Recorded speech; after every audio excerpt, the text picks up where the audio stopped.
तो शेरों, स्वागत है आप सबका लेक्चर नंबर 86 में। और जैसा कि हमारे टॉपिक चल रहे हैं, गिव्स एनर्जी चेंज हमने पढ़ा, ठीक है।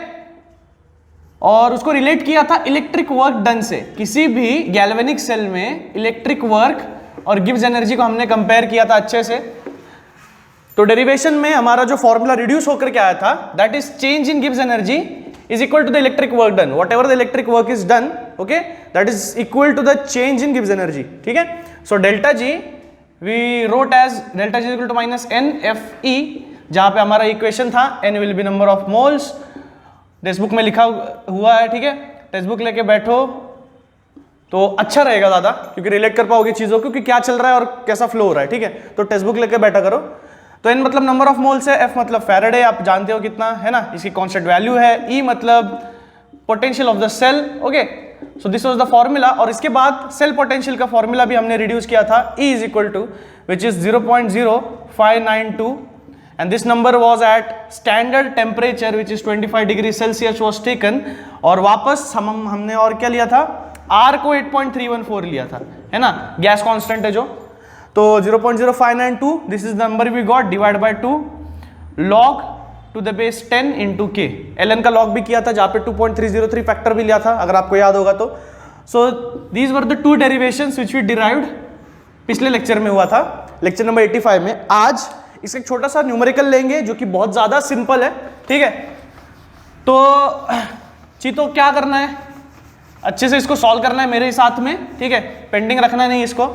सो एक बुक पेन ले लो हाथ में अगर बैठे होगे तो इनिशियली गिवन डेटा में लिख के लेता हूं, और आपके पास टेक्स्ट बुक होगी तो बहुत अच्छी बात है, ठीक है। फिर भी गिवन लिख के लेना है आपने।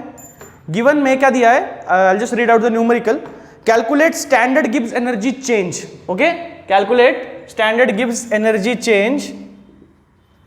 So we need to find delta G, और क्या बोला है, and equilibrium constant and the cell reaction, okay, so we have to write the formula of the cell also, ठीक है, formula of cell। तो ये तीन चीजें हमको करनी है। गिवन डेटा हमारा है as per the text book it is temperature 25 degree Celsius, तो हम k के लिए 0.0592 यानी कि स्टैंडर्ड फॉर्मूला यूज कर सकते हैं। आगे रिएक्शन है हमारी CD, that is cadmium cell, उसको SN2+, ठीक है। और ये एक्वेस सॉल्यूशन है, इसका रिएक्शन हो रहा है, और ये रेडॉक्स रिएक्शन है बेसिकली, आप लोग देख सकते हो। So which gives CD2+ plus SN, okay. तो इस तरह की रिएक्शन दी गई हमारे पास। साथ में इनके सेल पोटेंशियल्स भी दिए गए हैं। E for SN, standard electrode potential for SN, E which is given as -0.136 volt. और कैथोड कैडमियम के लिए भी दिया है विच इज -0.403 वोल्ट, ठीक है। So this is the given data, और बाकी सब तो हमको कैलकुलेट करना है। तो चलो ध्यान देते हैं यहाँ पे। अब सबसे पहले लिखना है फॉर्मूला ऑफ द सेल, जो कि बहुत आसान है। स्टार्टिंग में हमने देखा था कि किस तरह से तुम लोग सेल फॉर्मूला को लिखते हो। सबसे पहले एनोड आएगा और फिर कैथोड आएगा, राइट। एनोड कैथोड को डबल लाइन से तुम लोग सेपरेट करते हो। एनोड में जो भी कंटेंट्स है तुम लोग लिखोगे, यानी कि कितना एक्वियस सॉल्यूशन है या कौन सा सॉलिड है, ठीक है, किस एक्वियस सॉल्यूशन में और कौन सा सॉलिड है, उसी हिसाब से यहां पे भी वैसे ही, ठीक है। तो इस तरह से हम लोग क्या करते हैं, सबसे पहले सेल रिएक्शन लिख लेते हैं। लेकिन उसके पहले एक बात ध्यान रखो, हमको डिसाइड करना पड़ता है कौन सा एनोड है और कौन सा कैथोड है, क्योंकि पहले कौन लिखोगे तुम लोग, SN लिखोगे या CD लिखोगे, राइट। तो वो पता चलता है एक चीज से, दोनों में से जिसका इलेक्ट्रिक पोटेंशियल ज्यादा है दैट विल बी कैथोड, और जिसका कम है that will be anode. This is a very important point, MCQs में भी बहुत बार आता है पूछ करके कि एनोड कौन सा कैथोड कौन सा, कैसे डिसाइड करना है। अगर इलेक्ट्रिक पोटेंशियल दिया गया है, सेल पोटेंशियल, तो जिसका ज्यादा है दैट विल बी कैथोड, और जिसका कम है दैट विल बी एनोड। तो इसके हिसाब से कैडमियम हो गया हमारा एनोड, तो सबसे पहले हम उसको लिखेंगे कैडमियम को, ठीक है। तो यहां पे हम लोग लिखेंगे सेल फॉर्मूला, जहां पे सबसे पहले इसमें इलेक्ट्रोड कौन सा यूज किया है वो लिखते हैं। सबसे पहले इलेक्ट्रोड का नाम, that is cadmium which is in the solid state, ये हो गया इलेक्ट्रोड का नाम। कौन सा एक्वियस सॉल्यूशन में है, कैडमियम के ही एक्वियस सॉल्यूशन में है, which is we can see in the reaction. ठीक है। फिर से यहाँ पे बचा Sn, it is in the aqueous solution, and again Sn the solid state, और यहाँ पे 2 मोल्स इन्वॉल्व है, which is 2 electrons are okay, they are यहाँ से लेके यहाँ तक जो लूप में हो रहा है ना, तो वो 2 इलेक्ट्रॉन्स का लेन देन हो रहा है, ठीक है। तो इसीलिए 2+2+ reduction oxidation which is redox. तो गिवन डेटा में हमको क्या क्या समझ में आ गया? सबसे पहले तो हमने सेल फॉर्मूला लिख दिया अच्छे से, तो सेल रिएक्शन हम लोग फिर से अच्छे से लिख लेंगे। CD solid, cadmium aqueous, double lines that is anode and cathode separated again, तो इलेक्ट्रोड लिख लिया, उसका एक्वियस सॉल्यूशन लिख लिया, डबल लाइंस, फिर आ जाएगा Sn, राइट, और इलेक्ट्रॉन एक्सचेंज कितना हुआ है ये भी दिखाना है, साथ में हो गया ये सॉलिड में, ठीक है। तो ये हमारा हो गया सेल फॉर्मूला, सो 1 मार्क्स यहाँ पे हमको मिल गया, this is for 1 mark, okay. तो ये हो गया हमारा okay cell formula.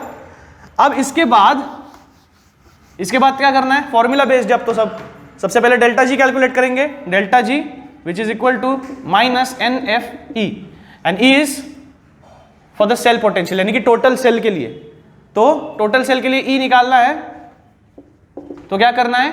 E which is given for Sn minus E which is given for cadmium, तो इसको माइनस कर देंगे, so which will be -0.136 minus 0.403। So basically इनका क्या होगा? सब्ट्रैक्शन होगा 403 में से 136, so which will be again 0.267 volts, right. तो ये हमारा टोटल सेल पोटेंशियल है पूरे सेल का, क्योंकि दोनों सेल के पोटेंशियल्स को हम लोग क्या करते हैं? सब्ट्रैक्ट करते हैं, तब जाके मिलता है। तो हमारे पास ये डेटा हो गया, N है, F है, N विल बी 2, F है हमारे पास 96500, एंड हमारे पास E सेल अभी हमने कैलकुलेट किया 267, so which will show change in gives energy, okay. और इसका यूनिट रहेगा, एनर्जी है तो इसका यूनिट रहेगा ऑफ कोर्स जूल्स और किलो जूल्स, जिस तरह से तुम लोग लिख सकते हो, ठीक है। सो ये डेल्टा जी हो गया, बस नॉर्मल मल्टीप्लीकेशन है, so you can do that, तो उसमें टाइम वेस्ट नहीं करते हैं। आगे क्या करना है हमको? इक्विलिब्रियम कांस्टेंट कैलकुलेट करना है। तो हमारे पास फॉर्मूला है cell potential is equal to 0.0592 divide by 2 log to the base 10 k, so this k we have to find, ठीक है। तो क्या करना है? वैल्यूज डाल लो, 0.267 मल्टीप्लाइड बाय 2 डिवाइड बाय 0.0592, ठीक है। यानी कि सारा मैंने डेटा यहां पे ले लिया, और राइट साइड पे मेरे पास बचता है log to the base 10 k equilibrium constant.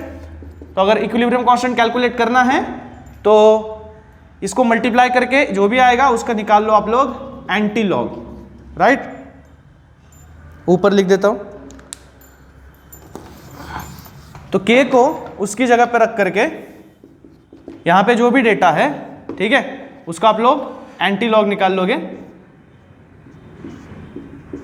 तो we will get the required equilibrium constant for the cadmium cell, ठीक है। तो ये हो गया हमारा एक छोटा सा न्यूमेरिकल, जहां पे बहुत सिंपल चीजें थी, 3 मार्क्स के लिए आता है। वहां पे आपको कुछ चीजें इंपॉर्टेंट थी, जैसे मैंने बताया एनोड कैथोड कौन सा बड़ा है कौन सा छोटा है, कैथोड का हमेशा इलेक्ट्रिक सेल पोटेंशियल बड़ा होता है एनोड से, तो ये सारी चीजें मुझे इसमें बतानी थी। तो दैट्स द रीजन कि न्यूमेरिकल हमने एक अटेम्प्ट किया।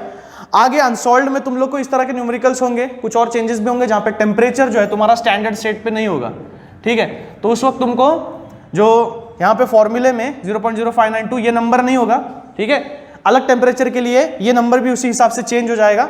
So that is you have to put the temperature in Kelvin in the formula which we have derived in the last lecture. So please use that formula when the temperature is not on the standard state. समझ गए? ठीक है, कोई दिक्कत नहीं है। अगर कोई भी डाउट होगा तो प्लीज कमेंट सेक्शन में पूछ सकते हो, और उतना हार्ड भी नहीं है क्योंकि सीधी सीधी चीजें हैं और मैक्सिमम डेटा गिवन होता है। कुछ चीजों के लिए लॉजिक लगाना पड़ता है, जो आप लोग अभी मैंने जैसे बताया याद रखोगे तो हो जाएगा। तो सिंपली नोट्स बनाने हैं अच्छे से और कोई दिक्कत नहीं आएगी, कम से कम गिब्स एनर्जी के न्यूमेरिकल्स में, ठीक है। तो अब स्टार्ट करते हैं रेफरेंस इलेक्ट्रोड कंसेप्ट को। रेफरेंस इलेक्ट्रोड, ठीक है। अब रेफरेंस शब्द का मतलब पता होना चाहिए, राइट। तो शेरो देखो, रेफरेंस मतलब क्या, बहुत ही सिंपल चीज है। किसी भी चीज को अगर आप लोग एक रेफरेंस पे रखते हो, so you compare other things with that, okay. So that the reference thing is ideal for you, okay. बाकी चीजों को तुम उसके कंपैरिजन में देखते हो, तुलनात्मक दृष्टि से देखते हो, अगर मैं ज्यादा हिंदी यूज करूं तो, ठीक है। कि अगर किसी चीज को रेफरेंस पे रखा है, so as comparison to that you measure all the other things. ठीक है, जैसे कि आपको 9th स्टैंडर्ड में 10th स्टैंडर्ड में कोई कंसेप्ट होगा कि मॉलिक्यूलर वेट एटम्स का जब पूरा पीरियोडिक टेबल बना, पूरे एलिमेंट सारे अरेंज हो गए अच्छे से, अपने अपनी जगह पे आ गए, तो उस समय दिक्कत ये थी साइंटिस्ट के लिए कि मॉलिक्यूलर वेट उसका कैसे फाइंड आउट करें हम लोग। ठीक है ना, तो शायद से तुमको पता होगा कि सबसे पहले hydrogen was arbitrarily taken as 1। ठीक है, इसका एटॉमिक मास नंबर 1 लिया था, राइट, ताकि क्या हो सके, बाकी जो थे इसके नीचे वाले इसके कंपैरिजन में कितने हैं वो, यानी कि हाइड्रोजन से कितना ज्यादा उनका वेट है एज कंपेयर टू हाइड्रोजन, क्योंकि हाइड्रोजन का मैंने 1 पकड़ा, the number is not derive from anywhere. So hydrogen मैंने 1 लिया था, हाइड्रोजन मैंने 1 पकड़ा है, ठीक है, it is not any derived value from somewhere, hydrogen I considered it as 1। और समझो बाकी के जो एटम्स है, ठीक है, जैसे hydrogen, helium, lithium, beryllium which is 4, तो 4 क्यों है, यानी कि एक बेरिलियम एटम में 4 हाइड्रोजन एटम्स फिट हो सकते हैं, समझ रहे हो। तो इस तरह से हाइड्रोजन के कंपैरिजन में मैंने बाकी एटम्स की गिनती शुरू की, वेट गिनना उनका शुरू किया, क्योंकि एटम मैंने ले करके उसको वेट पे तो वे नहीं कर सकता, मैं have to compare from something somewhere, right. So ये चीजें हैं। बाद में वापस दिक्कतें हुई हाइड्रोजन को लेकर के, तो कार्बन को, जो सबसे ऑर्गेनिक हमारा एलिमेंट है, सबसे इंपॉर्टेंट एलिमेंट है, सबसे एविडेंटली अवेलेबल एलिमेंट है, हर चीज में होता है, कार्बन को बाकी एलिमेंट्स के साथ कंपेयर किया, which is carbon for example is considered as 12, okay, its atomic mass number, और उसके कंपैरिजन में hydrogen is 1/12 of the carbon weight, so that's the reason hydrogen is 1। So इस तरह से चीजें मॉलिक्यूलर वेट को लेकर के हुई। ये सारी बातें क्यों बता रहा हूं मैं, कि कोई भी डेटा जो होता है, ठीक है, वो कहीं से डिराइव या जरूरी नहीं है कहीं से कैलकुलेट करके आए हो, राइट। मैं किसी चीज को कांस्टेंट पकड़ करके फिर कंपैरिजन में कर सकता हूं। उसी तरह से रेफरेंस इलेक्ट्रोड मतलब क्या, कि अगर कोई भी गैल्वेनिक सेल है, उसमें मुझे किसी इलेक्ट्रोड का सेल पोटेंशियल कैलकुलेट करना है, राइट। सो गैल्वेनिक सेल क्या है, बेसिकली एक रेडॉक्स रिएक्शन होता है उसमें, जहां पे दोनों सेल इलेक्ट्रोड पोटेंशियल्स होते हैं, और पूरे सेल का इलेक्ट्रोड पोटेंशियल्स दोनों का सब्ट्रैक्शन होता है, ठीक है। तो बेसिकली रेफरेंस इलेक्ट्रोड में होता क्या है कि एक इलेक्ट्रोड आपको पता है कि उसका सेल पोटेंशियल कितना है, या फिर उसका हम लोग 0 पकड़ लेते हैं, इट इज कंसिडर्ड एज 0। तो पूरे सेल का जो भी आएगा, एक तो 0 है हमको पता है, सो बेसिकली एक रेफरेंस इलेक्ट्रोड, सॉरी एक इलेक्ट्रोड जो हमने लगाया हुआ है, उसका पूरे सेल के जो भी पोटेंशियल वैल्यू आएगी उसके इक्वल होगा। समझ में आ रहा है, बहुत ईजी है, आराम से समझना है। पूरे सेल का इलेक्ट्रोड पोटेंशियल यानी कि क्या, एक सेल का इलेक्ट्रोड पोटेंशियल ऑक्सीडेशन करने वाला, रिडक्शन करने वाला।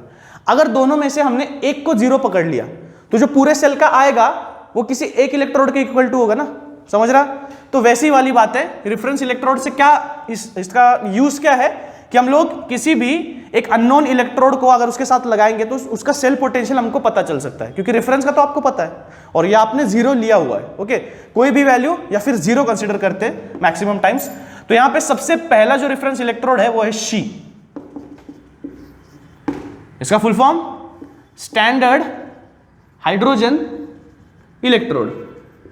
टेक्स्ट बुक में आप लोग देख सकते हो, अच्छा सा बड़ा मोटा पैराग्राफ दिया गया है, जहां पे सारे कंसेप्ट्स को आपके रखा गया है कि रेफरेंस इलेक्ट्रोड की जरूरत क्या है, क्यों रेफरेंस इलेक्ट्रोड यूज करते हैं, और साथ में कंपैरिजन में क्या होता है, क्या मिलता है, ठीक है, सारी चीजें हैं।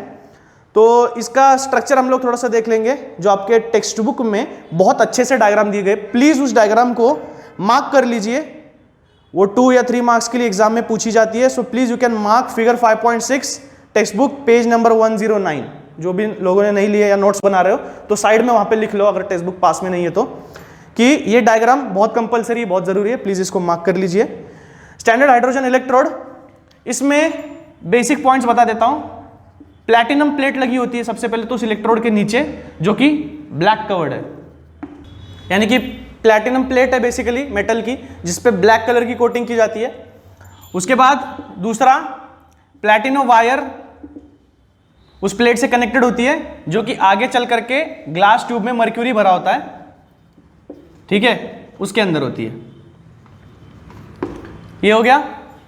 तीसरी चीज, ये पूरा स्ट्रक्चर एक ग्लास शेल में है, और उस ग्लास शेल में H2 गैस बबल हुआ है, और उसके स्टैंडर्ड कंडीशंस पे जो कि 1 एटमॉस्फेयर है और टेम्परेचर है 25 डिग्री सेल्सियस, ठीक है, बेसिकली रूम टेम्परेचर। तो H2 gas 1 atmosphere, T is equal to 25 degree Celsius. चौथी बात, ये ग्लास शेल जिस सॉल्यूशन में है वो सॉल्यूशन है 1 मोलर H+ आयन सॉल्यूशन। तो इतने सारे कंपोनेंट्स है बेसिकली इसके। क्या क्या बताया मैंने, एक बार फिर से दोहरा देता हूं। प्लैटिनम मेटल है जो, उसको ब्लैक कलर से कोटेड किया गया है, उसको जो भी वायर कनेक्ट लेके जाती है ऊपर वो है प्लैटिनम वायर ही, जो कनेक्टेड है आगे ग्लास ट्यूब से, मर्क्यूरी से, ठीक है। अब ये पूरा स्ट्रक्चर एक ग्लास में है और जिस ग्लास में H2 गैस बबल करते हैं 1 एटमॉस्फेयर और 25 डिग्री सेल्सियस पे, ये सारे कंडीशंस हैं इसके। और ये पूरा का पूरा शेल जिस बीकर में डिप है उस बीकर में सॉल्यूशन है 1 मोलर H+ आयन सॉल्यूशन का, ठीक है। तो ये सारे कंडीशंस मेंटेन करने के बाद एक कांस्टेंट इलेक्ट्रोड पोटेंशियल मिलता है हमको, ठीक है, जो कि 0 होता है, क्योंकि बेसिकली जो सेल रिएक्शन आप लोग देखोगे वो होगी इस तरह से कुछ 2H+ + 2E which gives H2 gas, और H2 गैस रिलीज हो रहा है, तो बेसिकली इलेक्ट्रोड पोटेंशियल जो होगा इसका सेल का वो बेसिकली होगा 0.000 volts, because what is getting release it's H2 gas which is an inert gas, okay. So इस टाइप से सेल को डिजाइन किया गया है ताकि उसका इलेक्ट्रोड सेल पोटेंशियल कुछ भी कंट्रीब्यूट ना करे पूरे सेल के पोटेंशियल में, बेसिकली 0 आ जाए, ठीक है। सो यहां पे खत्म होता है कंसेप्ट SHE का। डायग्राम मैंने बोला है आपको प्रैक्टिस कर लेना।